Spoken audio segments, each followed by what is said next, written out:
Okay. Good evening, one and all. I'm Paul Sevilla, Adult Services Librarian at the Livermore Public Library. Welcome to our very special event, which is part of the Livermore Reads Together community reading program, sponsored by the Friends of the Livermore Public Library, and featuring the graphic novel series March, co-written by John Lewis and Andrew Aydin, and illustrated by Nate Powell. Yesterday marked John Lewis's 81st birthday. What better way to honor his memory than to listen to beautiful and powerful words from terrific poets? Following the poetry reading, we will have a short Q&A, so please stick around for that. Now, I would like to introduce tonight's host. Cynthia Patton was appointed as the City of Livermore's 4th Poet Laureate. Her term began in July of 2017. Cynthia is a Livermore resident, an attorney, author, consultant, and founder of the nonprofit organization Autism A to Z. She has published 2 books on wetland protection and restoration and a poetry collection, Across an Aqueous Moon, Travels in Autism, published by Finishing Line Press in 2016. Cynthia founded and hosts the popular Whistle Stop Writers Open Mic at Swirl on the Square in downtown Livermore on the 4th Wednesday of the month. She formerly co-produced and hosted Storied Nights, an evening of spoken word. She is a founding member of the Tri-Valley branch of the California Writers Club. Cynthia, welcome. Thank you. Thank you. Welcome, everyone. I'm really excited about tonight's event. We have 3 fabulous poets: Indigo Moore from Sacramento, Rafael Jesus Gonzalez from Berkeley, and Tama Brisbane from Stockton. And all of them are fabulous poets, and they're going to be reading tonight on social and racial justice. To get us started, I thought the 4 of us actually met back in the before times in 2019 at a Poets Laureate for Social Justice tour that went around Northern California. We were focused on this book, which is called Undocumented Great Lakes Poets Laureate on Social Justice. I'm going to read a couple poems from this to get us started because there's some great stuff in here. And then I am going to turn things over to the 3 guest poets. So I always do this and forget the reading glasses. So actually, you know what? I'm just going to read the one. This is by Zora Howard, New York City Youth Poet Laureate. It's called Red, White, and Blue Seuss. 1 youth, 2 youth, our kids, uncouth, skin brown, face down, hands up, black brute, your hood, my hood, face slammed, car hood, cop cars, stay parked, your block, my block. Streets like landmines, black op, men marked, law stop, law frisk, law strike, leave scars. Law just, law kill, law will, walk still. Walk still, tell him, scold him, black boy, doctrine. 5-0, hunt us, target, practice, young, defenseless, labeled, reckless, light begets us, fire won't end us.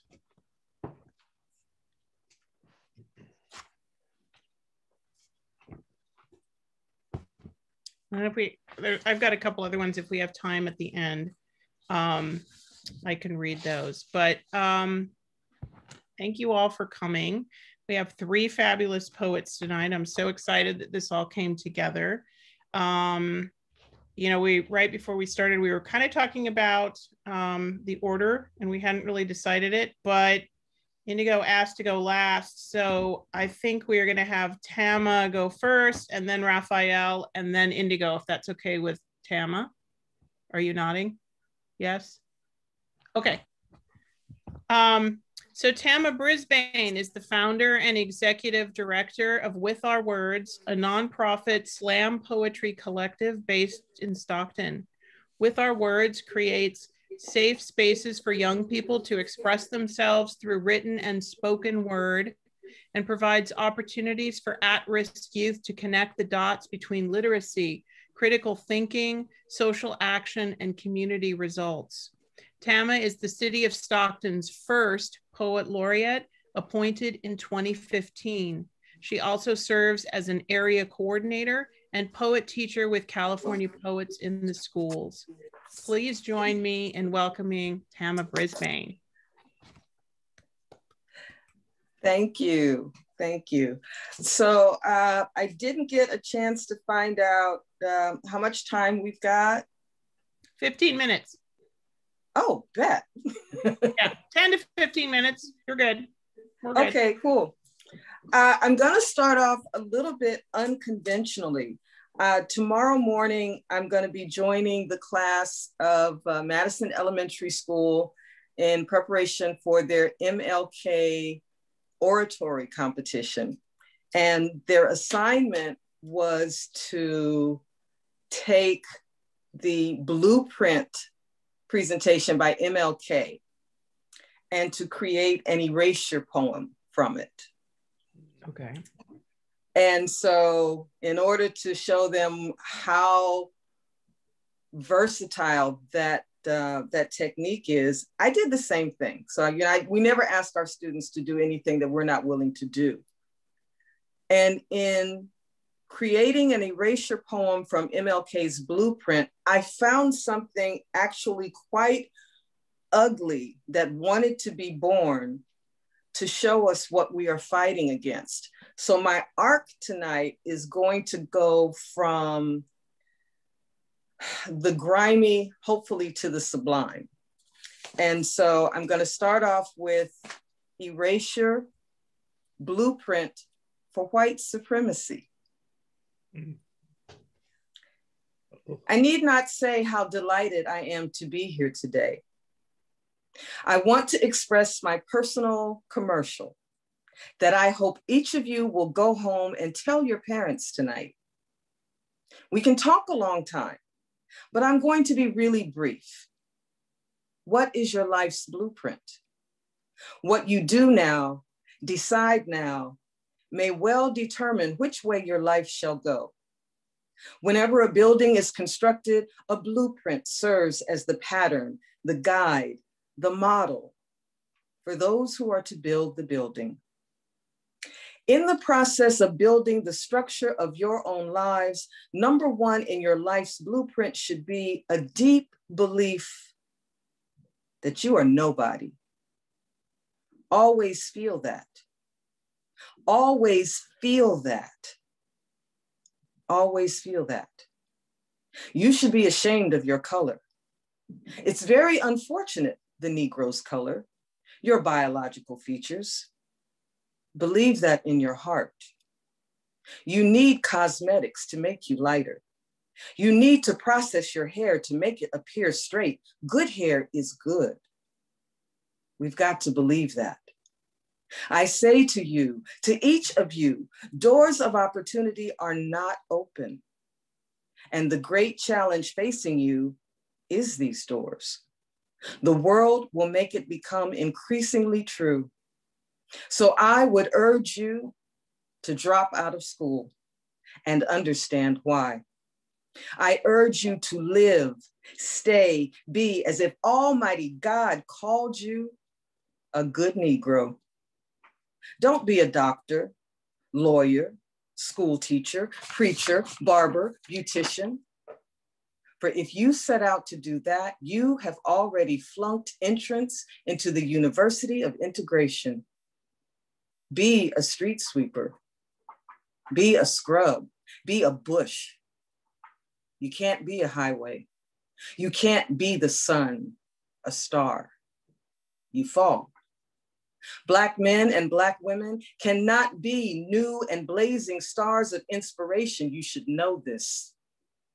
Cannot be new and blazing stars of inspiration. You should know this. George Washington Carver, Ralph Bunche, Jackie Robinson, Jesse Owens, Joe Louis, Muhammad Ali, all of them came to tell us that we, fleecy locks and Black complexion, must be measured by the standard. Low. Hate them. Lose your self-respect. Do not struggle for justice. You've heard the word violent. Believe this method, young people and adults all over the South. Be militant, destroy life, property. Burn, baby, burn.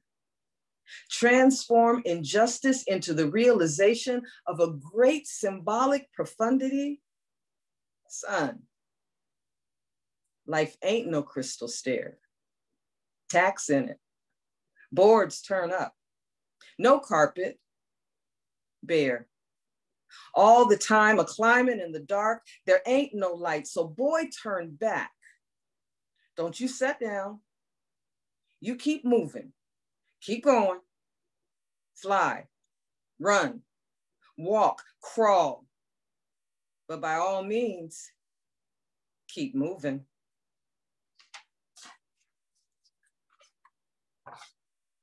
Inside of the words of MLK, that was lurking. And it's kind of scared me to find it. And it chilled me because we see this blueprint and we see this kind of speech, this kind of thinking informing the mountains that we've been climbing for generations. But what did we say? The arc of justice? We do win in the end. So when we first went into seclusion, the city of Stockton asked me to write a poem that would comfort the city. And I have a firm belief that art has two functions, to comfort and disturb. And we were already disturbed enough. So I wrote a poem hoping to comfort as we were trying to figure out how to be isolated. And the poem is entitled Revelation. Sides, as though by decree, disappear. No north side or east side or south side or brookside. Only a unanimous desert of outside and a unanimous desert of inside. Turf has become a tarnished trophy, undefended, because who wants to rep a block no one's been seen on in the years it's taking these months to pass? The potholes on Pershing are easy to avoid now that the asphalt emptiness of 3 a.m. exists all day. There is a civic shiver at the unexpected echo of a hammer laying down until further notice. And we notice that we find ourselves missing so much, but nothing is missed so much as each other. We, the city of Stockton, segregated, suspicious, and sympathetic, truculent, turbulent, and triumphant, obstinate, obscene, and outgoing, cantankerous, crowded, and compassionate, knavish, keening, and kindred, tenuous, tactless, and treasured, overbearing, ornery, and open-hearted, notorious, negative, and nurturing. In our isolation, it turns out we are more community than we thought. And we will all find us again.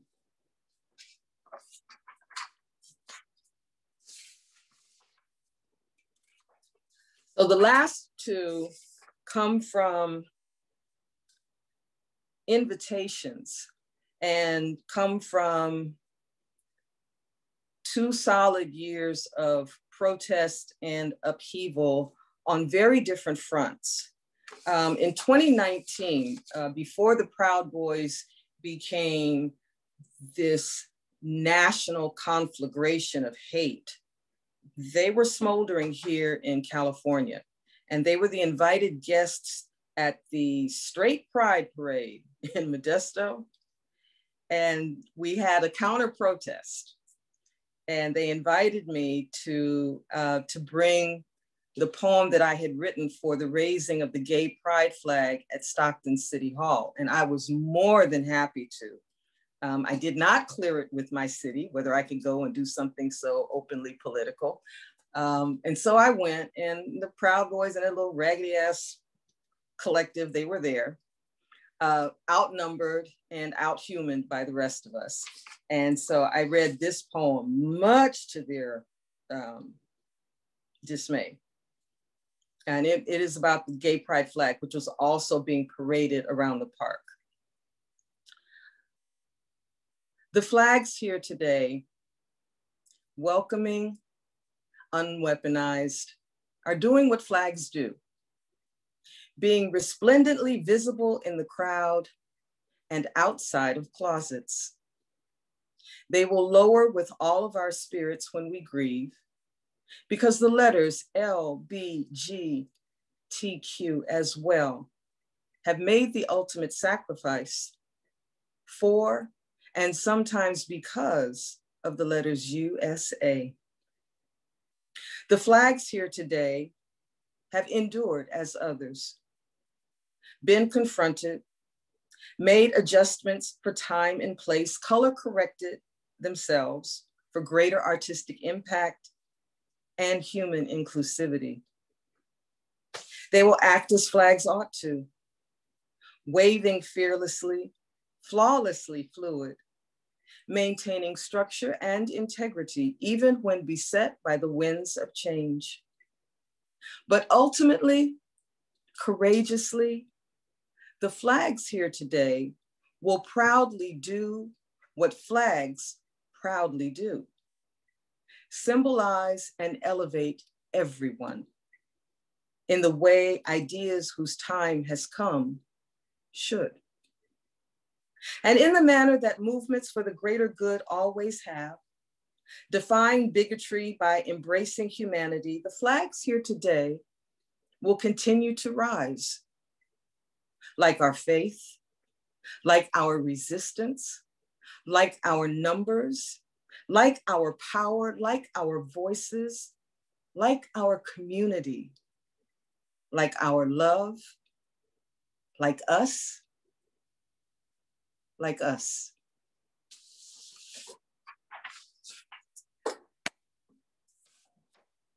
And the last one that I'm going to do is actually my daughter's favorite. It was written last summer, last May, in the midst of the protests, and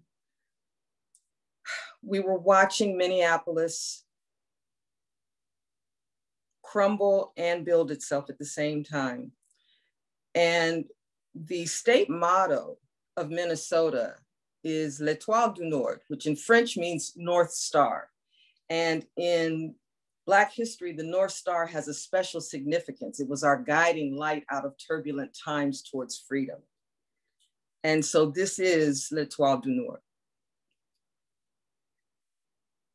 If fire is the needed warmth, generated by a people huddled, banded together across generations, drawing from themselves the strength to endure a nation's cool indifference to these icy winds of racism, this uniquely American maelstrom against melanin, if fire is the melting away of inaction in place of acknowledgement, if fire is the light that sears too comfortable film from eyes willfully blind to the consequence of color, if fire is the overdue heat, the postponed public pyre upon which we stack like kindling every impotent acceptance of murders made uniform by murderers wearing uniforms, if fire will lead to the incineration of injustice, then let it burn.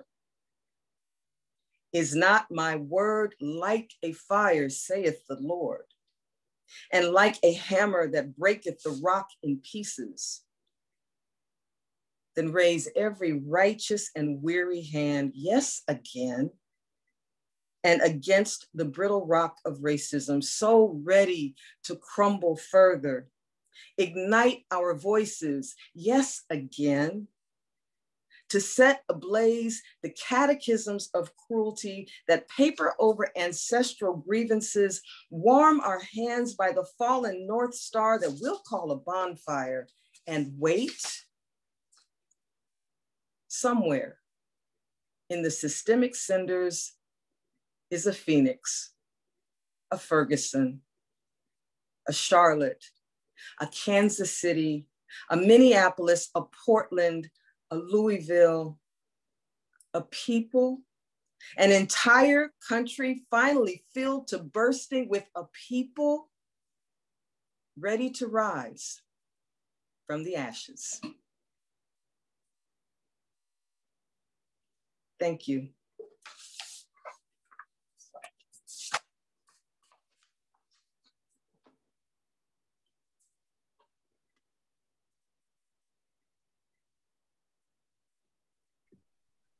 Okay.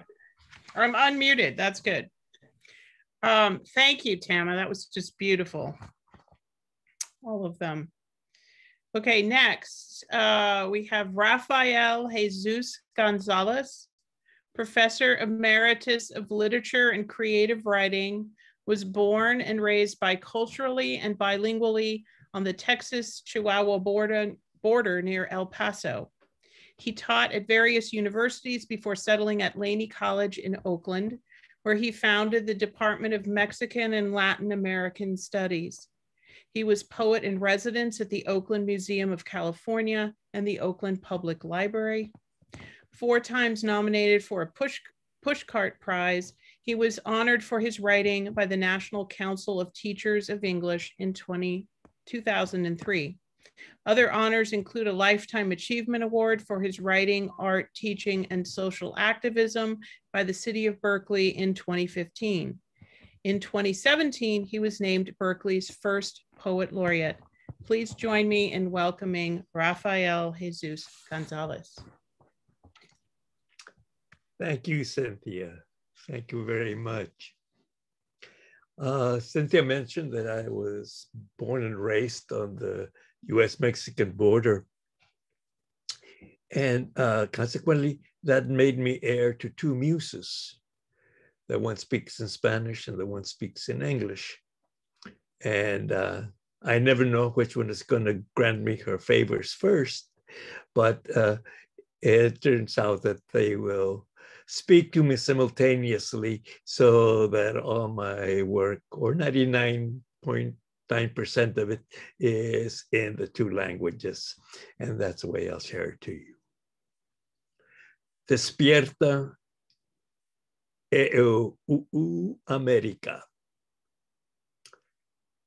Cuando un jugador de pelota se hinca sobre la hierba para protestar por la justicia, cuando se toca una canción de cantina hecha sagrada, se le denigra y despide.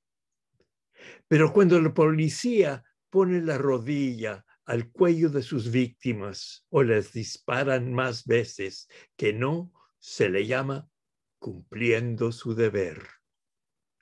¿No vemos porque dormimos? ¿O somos ciegos? como nos gusta representar a la justicia. Quitémosle la venda de los ojos para que vea que su báscula está fuera de balance, que no es daltónica y si lo es, que lo corrija. En la visión del Tao, lo negro y lo blanco son equivalentes.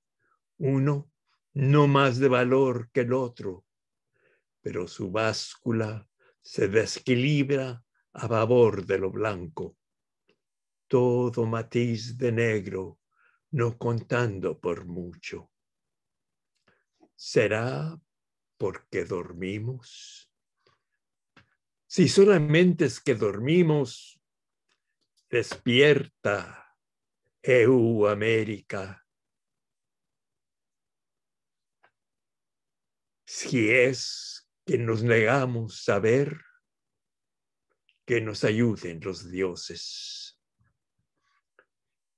When a ball player kneels upon the turf to protest for justice, when a barroom song made sacred is played, he is vilified and fired. But when the police take their knees to the necks of their victims or shoot them, more often than not, it is called in the line of duty. Do we not see because we sleep? Or are we blind like we like to portray justice? Unbind her eyes that she may see that her scales are out of balance, that she is not colorblind, and if she is, to correct it. In the vision of the Tao, black and white are equal, one no more of value than the other, but her scales are weighted to the white, all shades of black not counting much. Is it because we sleep? If it is only sleep, wake up, U.S. America. If it is, they will refuse to see. May the gods help us.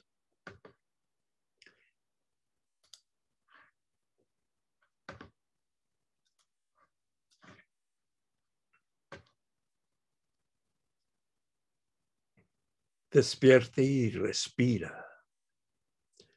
Despertemos y respiremos juntos.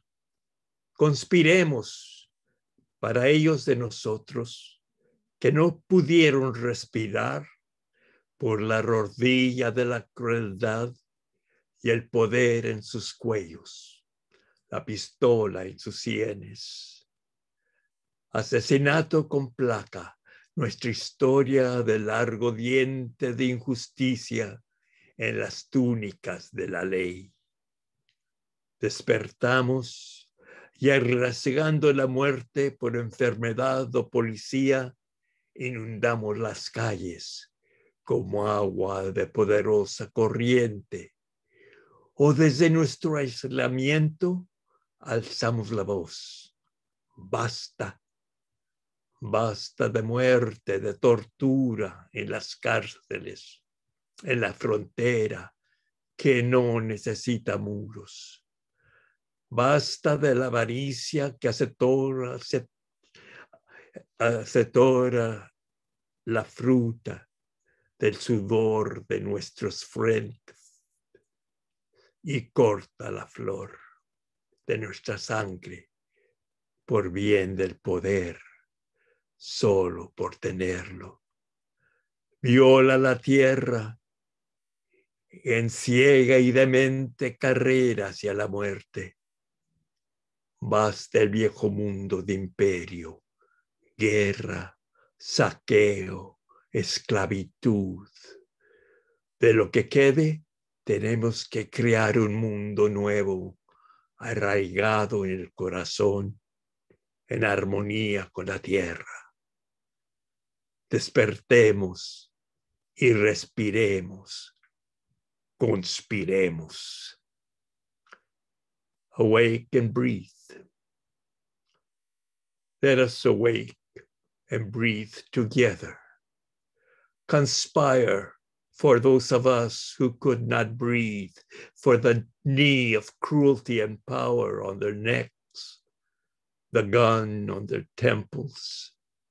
Murder with a badge, our long-toothed history of injustice in the robes of law. We wake and risking death by illness or police. We flood the streets like water from a mighty stream, or from our isolation raise our voices. Enough of death, of torture in the jails, on the border that has no need of walls.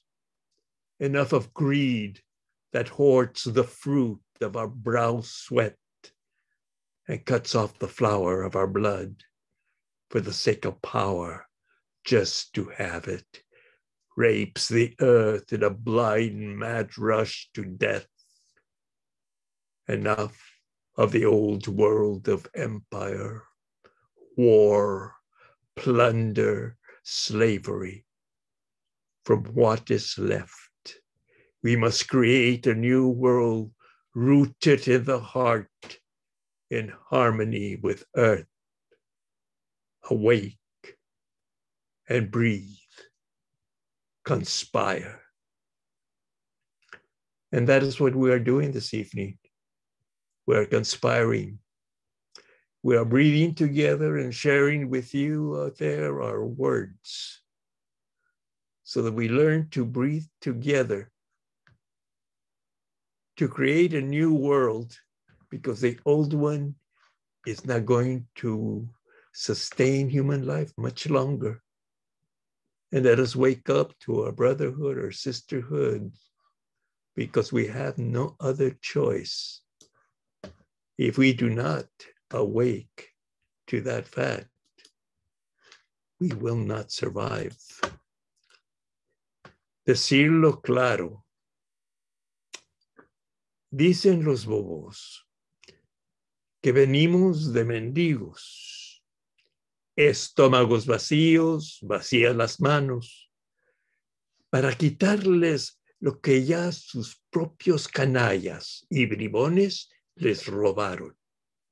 Sí, venimos con hambre, huyendo la violencia a donde la riqueza del imperio se concentra, pero con las manos llenas de nuestras artesanías y labores, corazones llenos de bailes y canciones, con nuestra cocina rica en sabores. Le traemos alma a un país sin alma. Traemos el arco iris y prefieren el gris de sus temores. Se empeñan en construir muros si lo que se necesita es puentes. To say it clearly, the fools say that we come as beggars, stomachs empty, empty hands, to take what already their own scoundrels and knaves have stolen from them. Yes, we come hungry, fleeing violence to where the riches of the empire are concentrated, but with hands full of our crafts and labors, hearts full of dances and of songs, with our cuisine rich in flavors. We bring soul to a soulless country. We bring the rainbow, and they prefer the grayness of their fear. They insist on building walls when there is need of bridges. And that is also what we conspire to build, is bridges.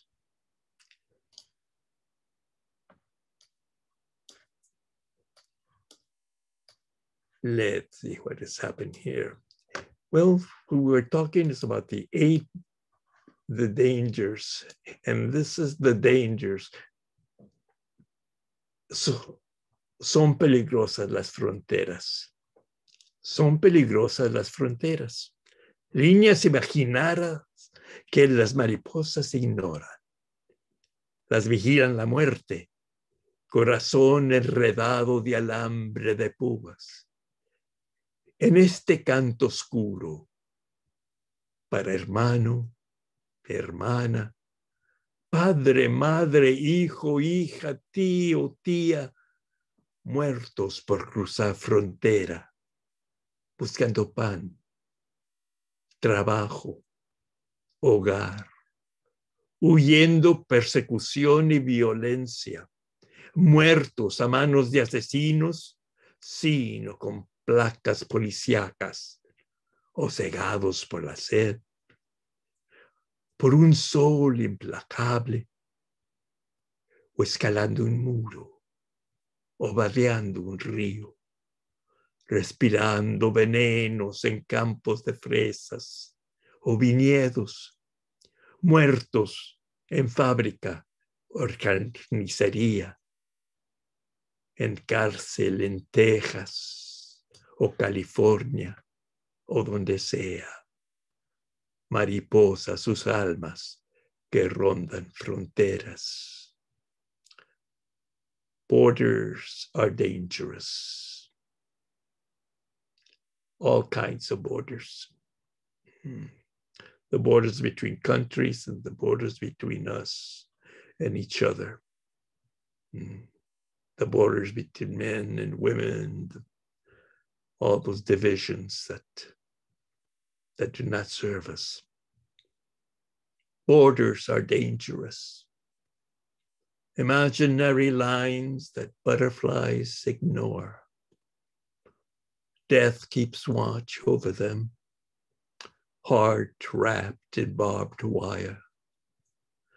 This dark song is for brother, sister, father, mother, son, daughter, uncle, aunt, dead for crossing a border, seeking bread, work, home, fleeing persecution and violence, dead at the hands of murderers with or without police badges, or cut down by thirst, by a relentless sun, killed climbing a wall or wading a river, breathing poisons in a strawberry field or vineyards, killed in factory or butchery, in jail in Texas or California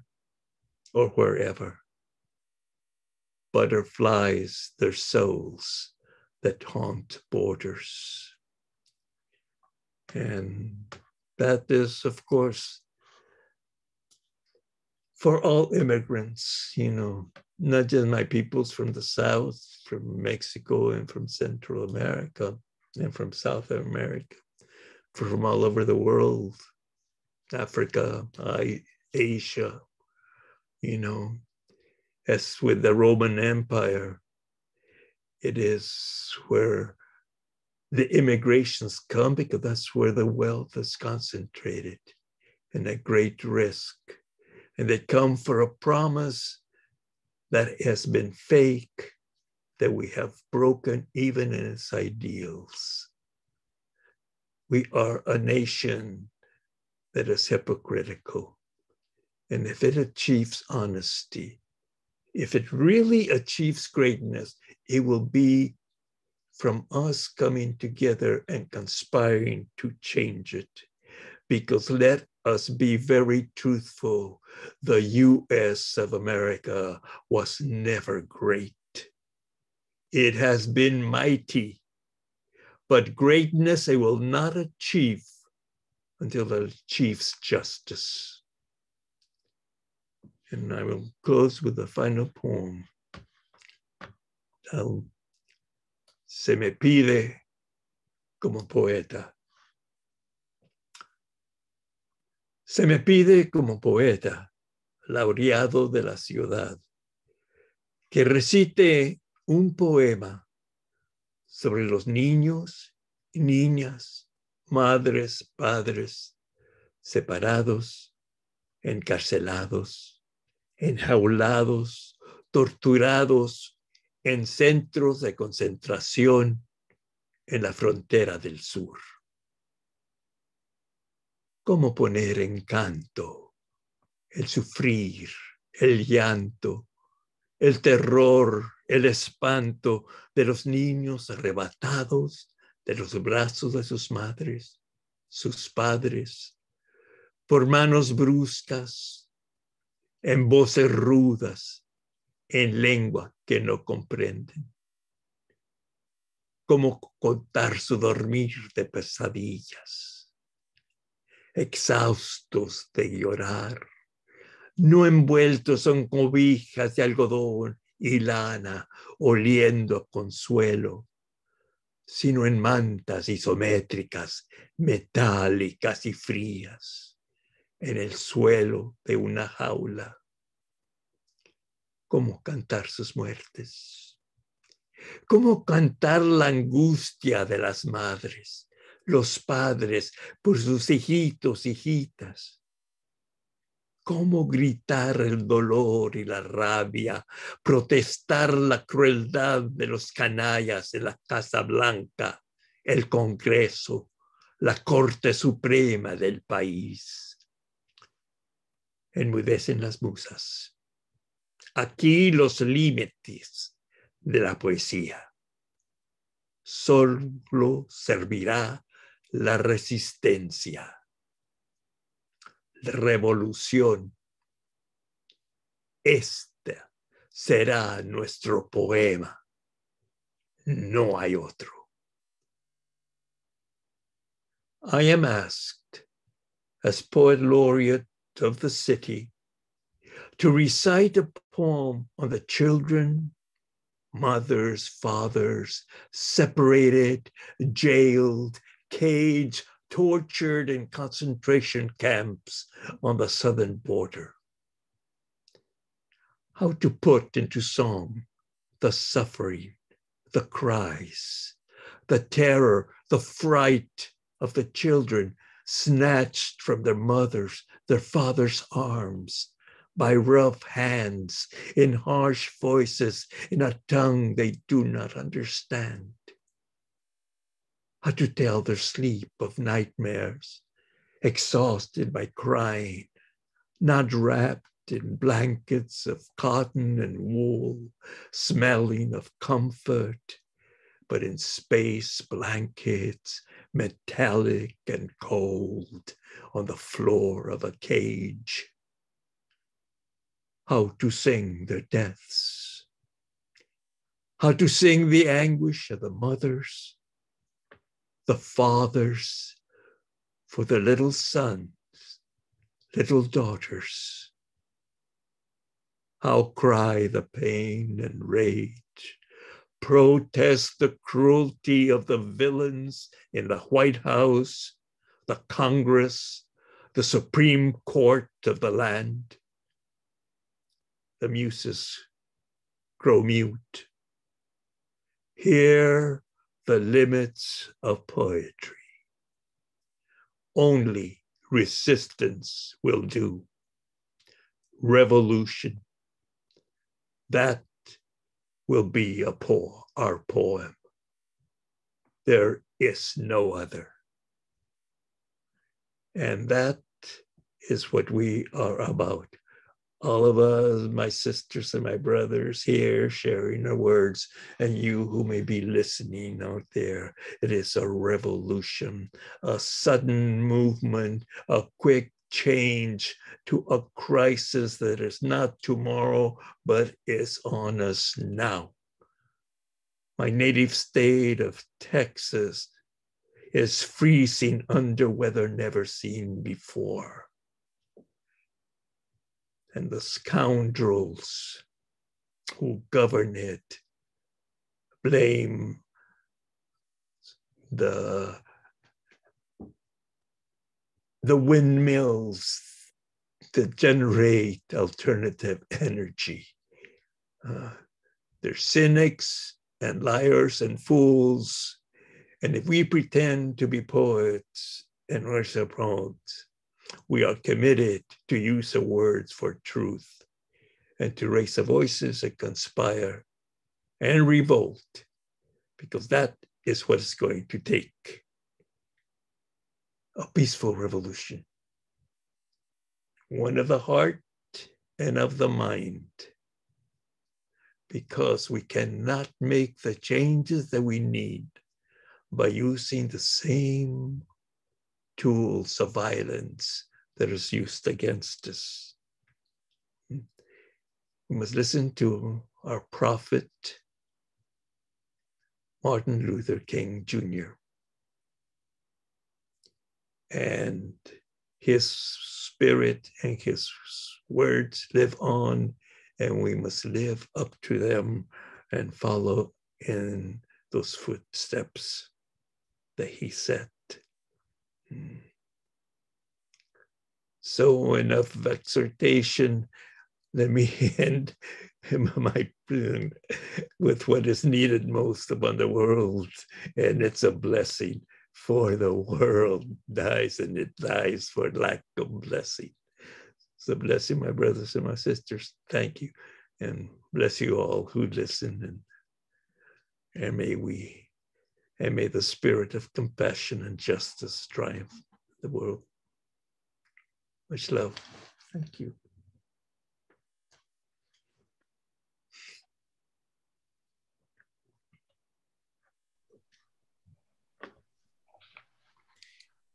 Thank you, Raphael. That was phenomenal. Okay, last but not least, we have Indigo Moore. Poet Laureate Emeritus of Sacramento, Indigo Moore's fourth book of poetry, Everybody's Jonesing for Something, took second place in the University of Nebraska Press's Backwater Prize. Jonesing will be published March 1st, 2021. Yay, that's like next week. His second book, Through the Stonecutter's Window, won Northwestern University Press's Cave Canem Prize. His first and third books, Taproot and In the Room of Thirsts and Hungers, were both part of Main Street Rag's Editors Select Poetry Series. Indigo is an adjunct professor at Dominican University and visiting faculty for Dominican's MFA program, teaching poetry and short fiction. He is co-coordinator for Open Page Writers. Also, he is the former poetry editor for the Bookends Review Literary Journal. He sits on the advisory boards for both the Sacramento Poetry Center and the Modesto Stanislaus Poetry Center. He is a Cave Canem Fellow, former resident artist at 916 Inc., and a graduate member of the Artist Residency Institute for Teaching Artists. Please join me in welcoming Indigo Moore. Thank you, Cynthia, for inviting me here. I've enjoyed each time we've had the pleasure of reading together. And thank you, Tama. Thank you, Raphael. Always a pleasure. I'm going to be dealing with aftermaths, showing two scenes after injustice has occurred.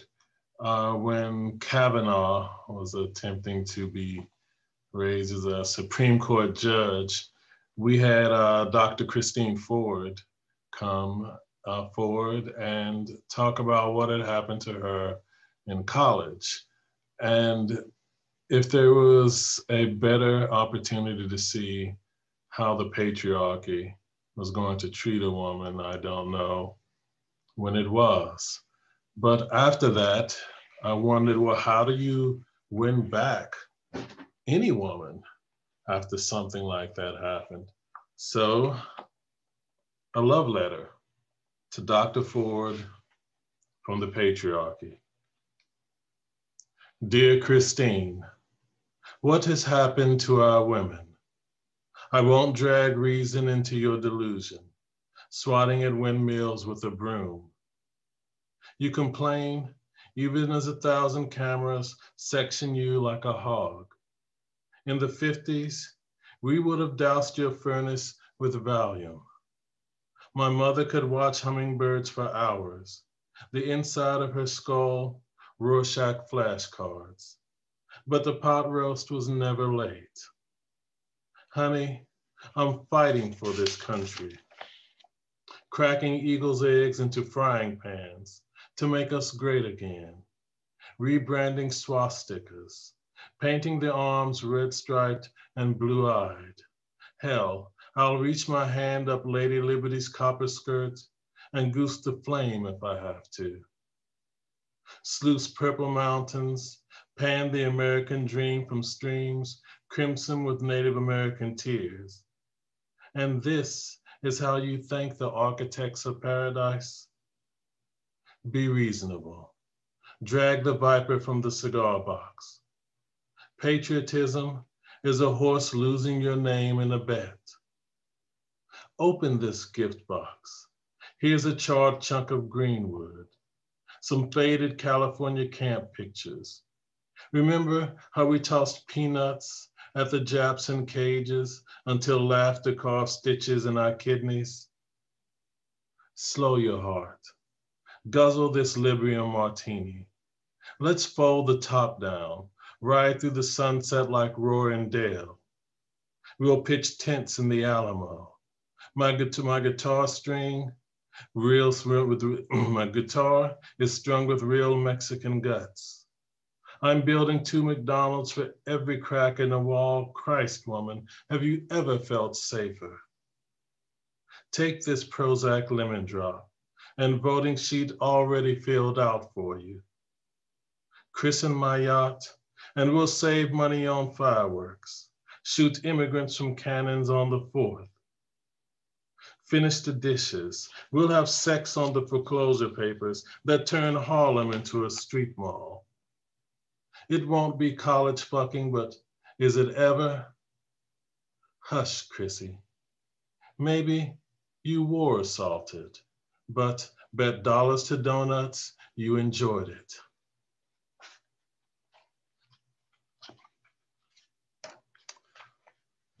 I do teach poetry and, thank you. I do teach poetry and fiction. And what I actually want to read instead of another poem is a fiction piece. It's a flash fiction piece, so it's very short. It's entitled Guardians.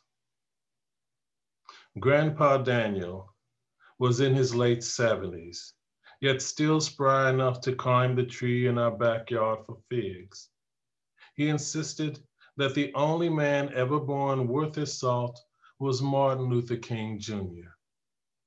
I'd take a bullet for that man. Yes, I would, he said, raining figs down on his grandson, Michael, who raced around the tree beneath his grandpa's scrawny legs poking out of his Bermuda shorts. Michael balanced a large wicker basket on his head, always a foot away from where the figs hit the ground. When they shot the Reverend King, Grandpa Daniels was true to his word. He lay down on his bed, deciding this was the bullet that was meant for him. Soon, he told his daughter-in-law, Caroline, the good Reverend will wake up and I will be a hero. But days later, Grandpa Daniel was still alive and the Reverend was still very much dead. No less true to his word than he was before the announcement of the funeral, Grandpa decided that God hadn't switched him and the Reverend because Grandpa hadn't proven how serious he was. So Daniel, who had survived 7 sit-ins, 6 police dog attacks, and 4 hosing downs with water he claimed was colder than Alaskan ice, dug a shallow grave in the backyard. He donned his second best suit, his best, he reasoned. He would wear at his funeral, and he lay down in the grave. That night, it rained. Caroline, who had promised her late husband that she would look after his dad, put an umbrella over the head of the ditch. From his bedroom window, Michael could see his grandpa's feet sticking out from under his gray half dome of a promise, his wool pants sticking to his legs. On the day of the funeral, Caroline turned the volume of the old Zenith TV up loud enough to shake the windows. Really, she was turning it up loud enough to wake the not dead. After a few minutes, the screen door creaked open and Grandpa shuffled in.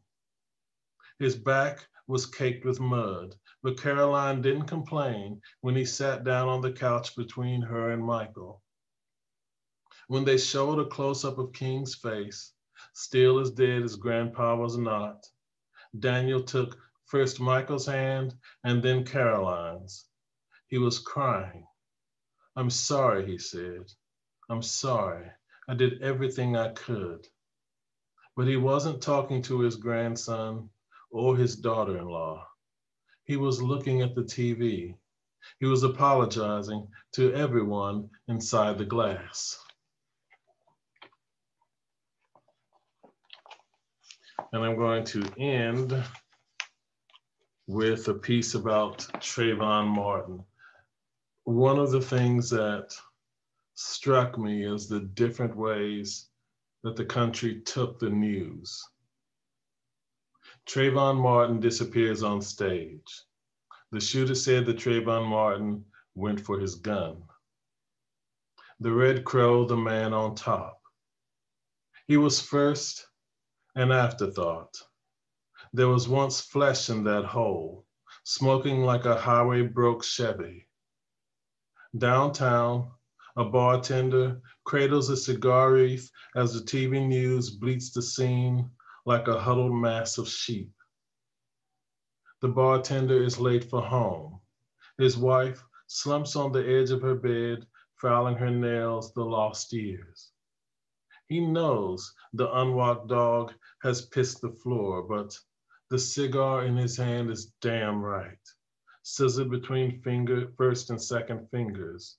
The last puff excels coppery. He focused back center stage on the TV. The black villain's punctured lung is filled with not his by Christ, cold blood. The white hat, the boar on top. Trey something or other was on top punching MMA style. His hoodie sheltering a constellation of black stars, black holes and halves. The cotton string tugs a legion of necks stretched to some other quadrant of the universe. An old woman walks a pinch-tailed dog twitching, whining for an unmarked fire hydrant that never comes. When the metallic pop stings the air like a jab, the boy's head opens like a door meant only to be closed. There's a mote in both his eyes that no God recognizes. The blue tree, the invisible rope. This neighborhood is riddled, blackjack hornets, strafing sidewalks like acid raindrops. You can't call it race when one group runs, the other bolted to a crawl, starter pistol crushed against their temples. This is what we know.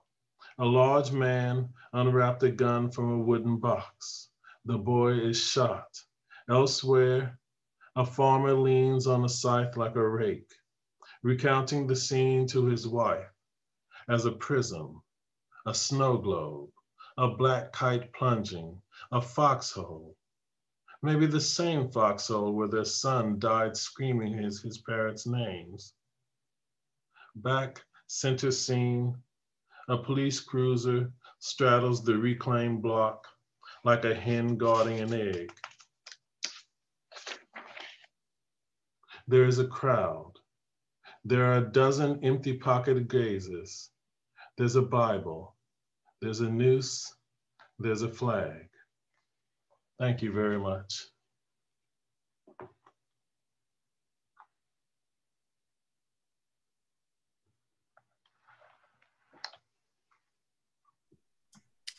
Wow. Thank you, all three of you. Just Thank you. That was phenomenal. Just phenomenal. You know what? I'm not even going to read what I was going to read because you can't really top that. Okay. Now we're going to open it up in case anyone has any questions or wants to ask any of the poets anything. We can do that, can't we, Paul? Or do they have to write in the chat, or can they? Yeah, they can write in the chat. First of all, thank you to all our magnificent poets, especially to you, Cynthia, for bringing this impressive lineup to the community. Thank you. This was Thank you, Cynthia. Oh, no problem. Anyway, if you you know, you can use if you have any questions, you know, during this Q&A, just you know, write it up in the chat there, and see if I'm also sharing a link to the survey, so before you all leave.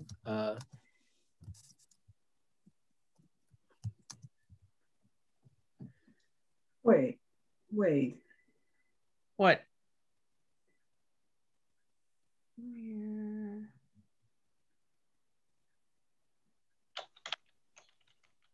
Okay. Someone asked, is there a way to donate to poets? I'm only speaking for myself, but I think it's true for everyone. Buy our books. That's the best way. My next book, you can actually order it now. And if you just put Everybody's Jonesing for something, you'll find it. Not Northwestern University Press, it should not lie like that. University of Nebraska Press is very good, and it's like I can't walk 2 feet without seeing an advertisement for the book. So if you put it on Google search, you'll find it. Anne has a question. What are some effective techniques to inspire youth to write poetry? Tama's doing that now. So yeah. My favorite technique, first thing I do is I write on the board poetry, and then I will ask the students what's the most important part of that word, and they'll say poet. I'm like, no, it's the last 3 letters, T-R-Y. And as long as you are making the attempt, yay. And then when they tell me I don't know what to write about, I will say, give me the first 3 songs on your playlist. And whatever those titles are become the writing prompt. And so they are never without something to write about. We just now have to take that writing prompt and make it something else. So if your favorite song is Adele's Hello from the Other Side, then it can't be about a relationship. It can be about your one friend is a 49er fan and one friend is a Raider fan. And now it's got to be a funny poem about being in a stadium, Hello from the Other Side. Now you got to think differently about that title, but they are traveling with hundreds and hundreds of titles in their cell phones. So all you got to do is just say, yeah, write differently, think differently, but start with a 12-line poem and take it from there. Never fails. That's brilliant. I got you, Ann.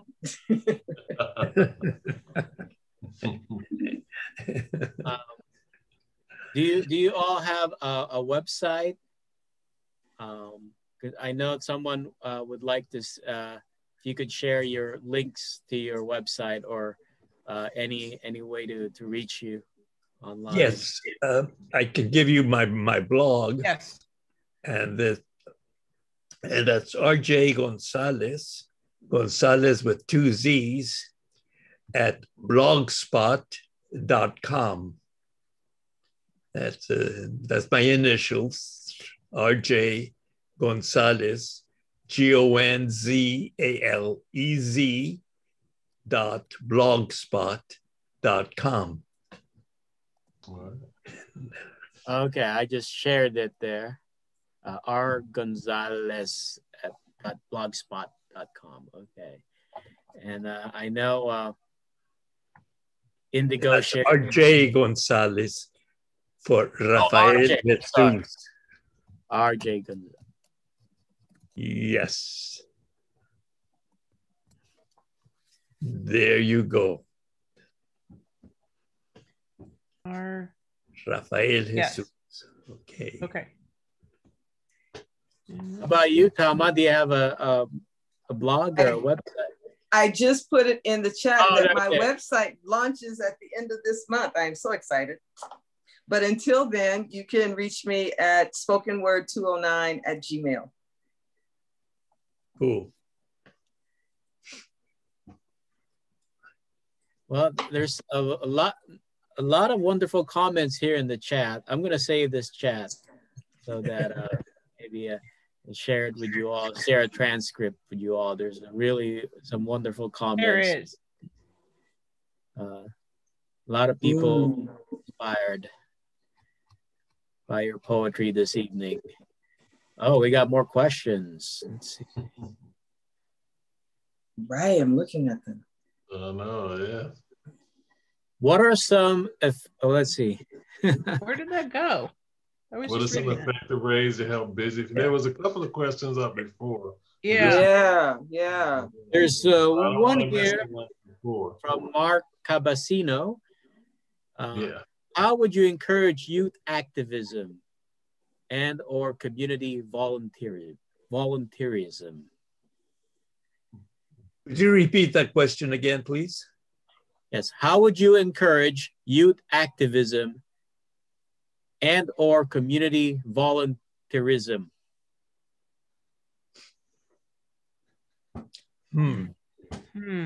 It's difficult now. I think, Yeah. but it's not as if it's impossible now. I see people like Andrew Dufay, who's the current Sacramento Poet Laureate, and these are people who are more, because he's an organizer, he's an activist, and he does this in much different ways than I do. I get invited to go into places to help out, and that becomes an activist method for me, because I've been invited to do something and I go in and it's like I never leave. And I enjoy that, but I think you're talking about something different, that perhaps you have something that you want to have people active around. How would y'all take that statement, that question? Yeah. What I do with the Slambassadors and our youth poetry collective is I will have them use the tools at hand. So I will have them create something on TikTok, create something for Instagram in response to a current event, reach out to a local DJ and have a track playing behind that, respond to a photograph, but do it in the slam poetry community. When you're competing, there's a lightning round that's maybe 90 seconds, 2 minutes, and do it in that time frame because it fits very well on the platforms that young people use. And this is a way of elevating their voice because, you know, quite frankly, most of them are living in cities where grownups aren't checking for their voices. But by creating that 12 to 18 line poem, networking with a local hip hop artist, putting a track behind that, cutting a headline out of the paper's website or responding to a video and using their voice, then they're active and they're being elevated for that activity and they're being acknowledged for that activity. And then they find themselves buying into the process, not only of revolution, but also resolution. And they can't ungrow from that. Okay. The question I believe was, how do you get young people involved in activism Yes. And volunteerism. That would be a much easier thing to do if we were able to interact with each other physically, but it becomes somewhat more or a great deal more difficult when we are separated and isolated, and all we have is this technological media with which you even see each other. Here I have 3 beloved colleagues that I wish I could hug, and what we see, it's each other's talking heads. So we've been reduced to talking heads. Now, how do you inspire activism by talking heads to talking heads? Sharing ideas, sharing with our concerns and discussion. What is justice? Fomenting that sense of compassion and caring that I think every young kid is capable of.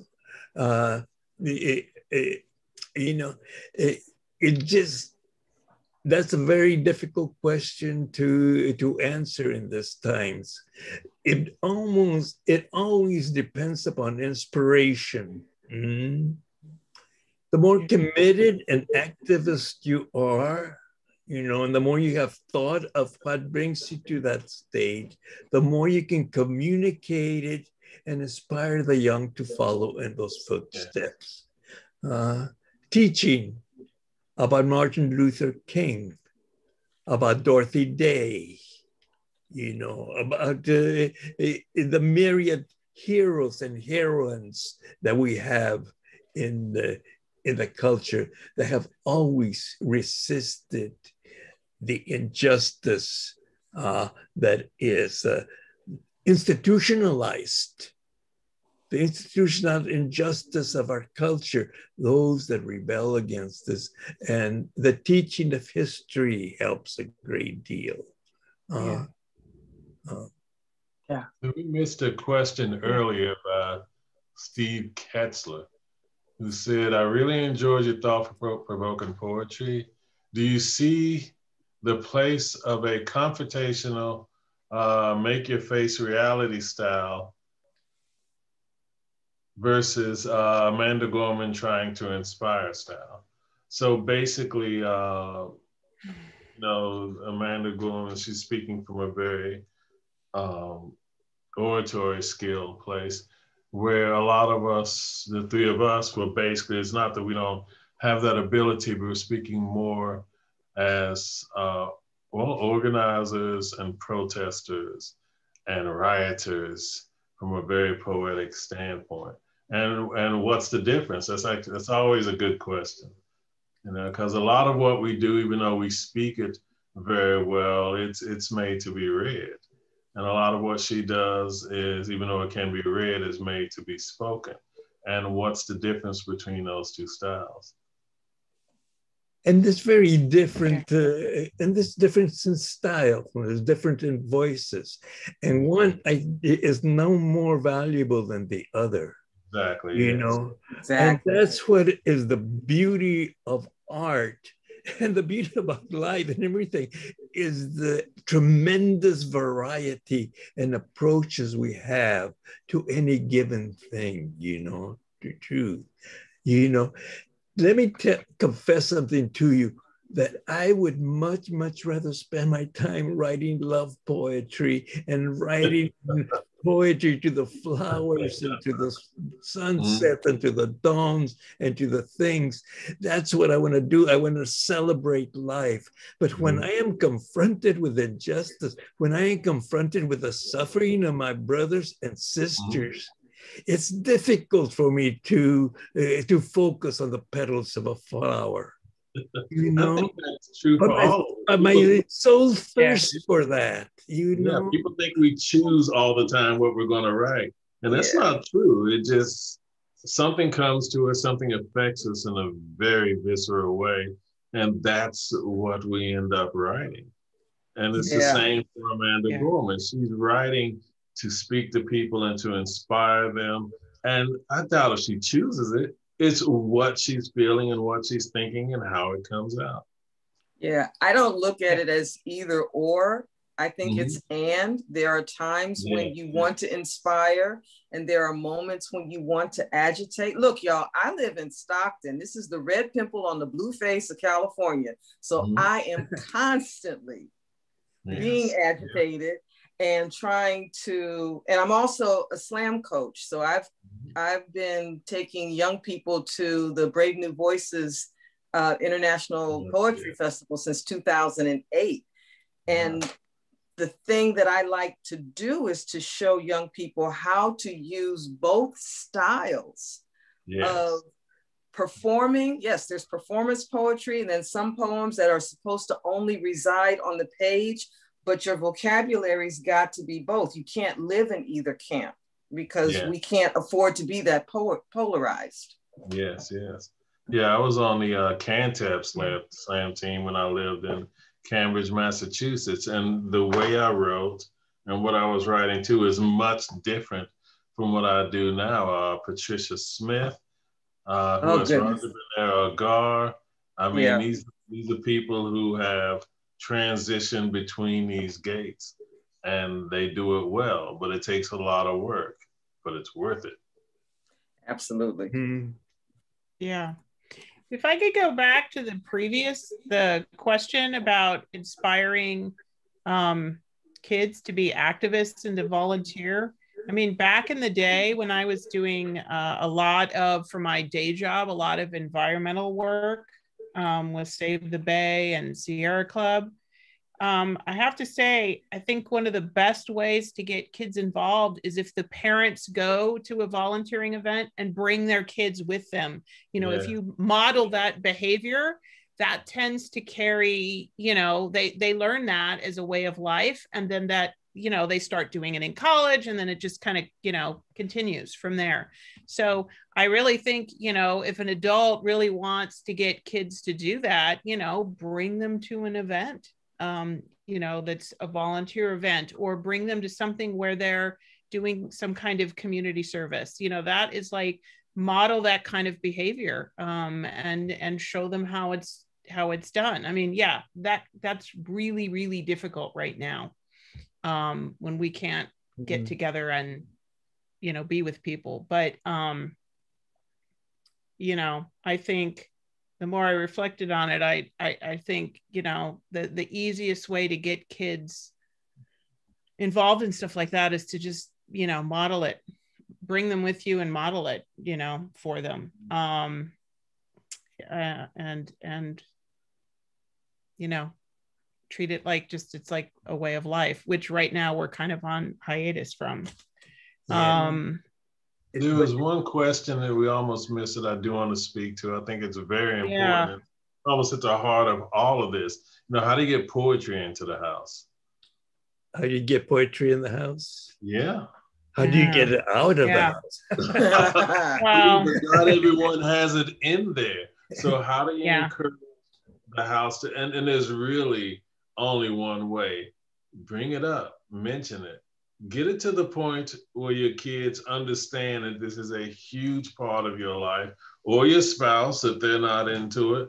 And yeah, that when you get sitting at the dinner table and one of them finally asks you about poetry, you know you've done it. Mm-hmm. But you have to speak to it like people will speak about their favorite television show. This is what happened. Talk about the poem you read, what it made you think. And for the first few times, they may say absolutely nothing. They may have no idea why you're bringing it up. But sooner or later, they'll get too used to the fact that it's a part of you. Yeah. Mm-hmm. What I would say is, well, the way that I grew up with poetry, as my parents read it to us. Yeah. Mm-hmm. You can't teach it unless you're exposed to it. So how do you bring it into the house? Well, you bring it into the house. You buy a book of poetry, or look it up on the internet, you know, and then discuss it. And what is poetry? All of us are poets. and none more than kids. Whenever you use language, you use poetry, huh? And it's just a difference between a conscious poet and an unconscious poet. And that's what we learn when we write and when we read. We become conscious of language and how it is used, you know, the music of language, the images that they come across, and to discuss it and to have and to do it and to write it. And the thing, there's no right way or wrong way of doing it. You follow your way, you define, you compare styles with those who have written before, you know. It's just a skill that you hone. But first of all, you have to create that love of language. Yes. Most of us are so careless of our language. What you have to do is to foment in ourselves and in our families that the joy of tasting words, of hearing words, of getting conscious of the musicality of language and what it's able to do in bringing the imagination to flower. The basis of poetry is the same as the basis of science and of anything, curiosity. And again, of activism, curiosity. Nurture that curiosity in the kids. You want them to become activists? Show them videos of, and some of them are not going to be pretty videos. If you want to about how injustice is, what are you going to do about it? You know, see the news on this, and then talk about it. You know, put it into words. What do you think? What do you feel about it? You know, what are you going to do about it? Right. You have to feel first. You have to think first, and then you have to act. Because to be an activist, you have to act consciously, not unconsciously. Yeah. You know. There's Tama, she does a lot of spoken word. If you want to get kids interested, show them videos of spoken word. Look up Javon Johnson's When the Cancer Comes. It's such an incredible piece because he's likening the cancer in his father when his father was dying to Oakland being torn down and gentrified. And you know, you find poets doing something like that and it blows you away no matter what age you are. If you get them interested in what they're seeing, they'll start talking about it. Yeah. And I'm always a fan of meeting young people where they are and not making it a requirement that they start with the very first poem ever published in 1692. Don't do that. Don't do that. Don't ever do that. No, don't ever do that. Yeah. None of us would be poets if people did that. Start where they are now, because if you start where they are, if you meet them where they are, you can get them to travel back in time. I say this all the time. I can get my kids to read Cornel West, but I got to start with Kanye West. I can get them to Shakespeare, but I got to start with Eminem. And then once you build those lines of connection, then you can get them to appreciate the root of the craftsmanship and then how it has changed and evolved over time. And then they're owning both of those, all of those eras. If you're a parent, because it's a game that I play with my kids to this day, show me the beat that you like, I'll show you the vinyl it got stolen from. Figure out those points of connection. Those are points of conversation. You can have the talk about lyricism. You can have the talk about metaphor and alliteration, because it's a living oral thing, A-U-R-A-L, the thing that you can hear. And then you are blurring the lines between generations. And then that creates opportunities for sharing lyricism and poetry in all of its forms across the board. Like for the teachers in the audience right now, we're in the midst of Black History Month. One of my favorite lessons to teach is the connection between Black history and Paul McCartney, because most people don't know that the song Blackbird is a love letter to Black women and the civil rights movement. Look at all of the conversations that you can have about courage and speaking out and justice and activism and again, language. Because when Raphael's talked about language, it is so important to instill that joy of language now, because language is being so weaponized. And we've got to be able to combat that with the sheer joy of a well-written phrase or couplet or tanka or sonnet. And you don't have to have the actual pages anymore. Sorry, traditionalists, but you don't.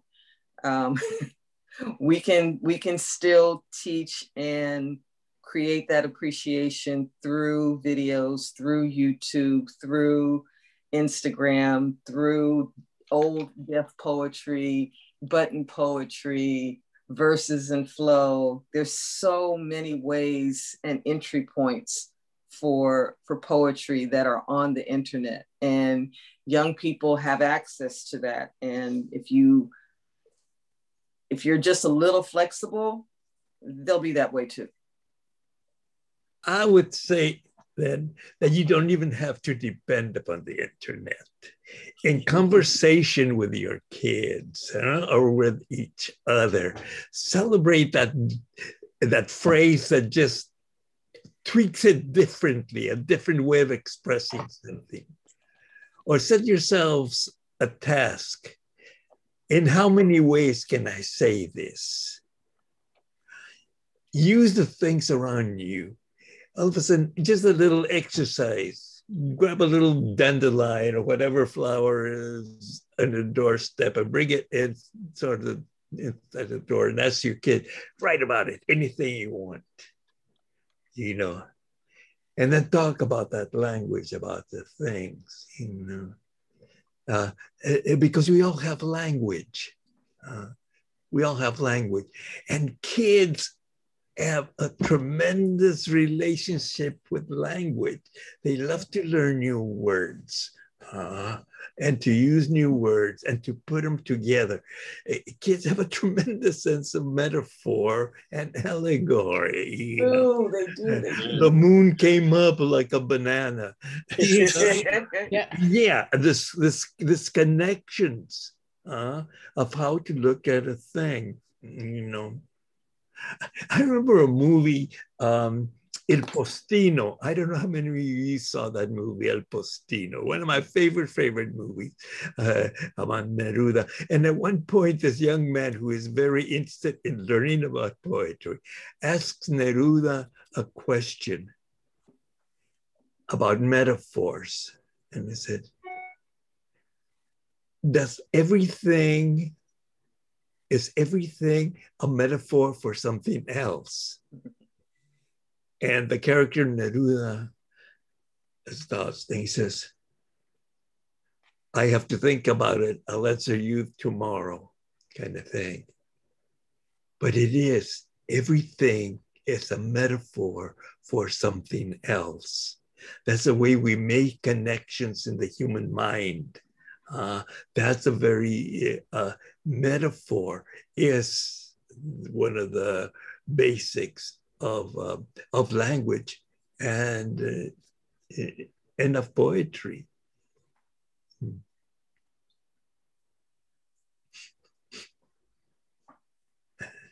All right, as much as I've enjoyed this, I have to get going.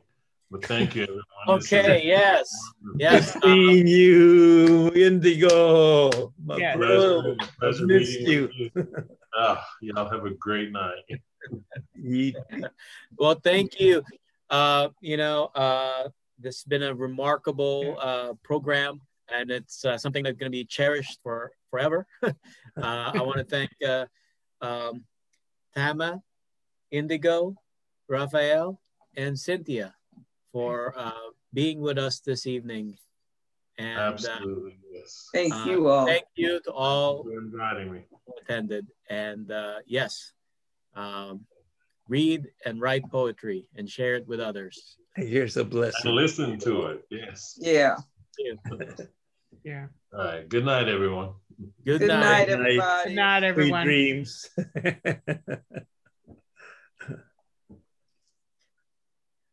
Good night. Thank Night. you. Thank you. Thanks. Blessings. Thank you. Blessings.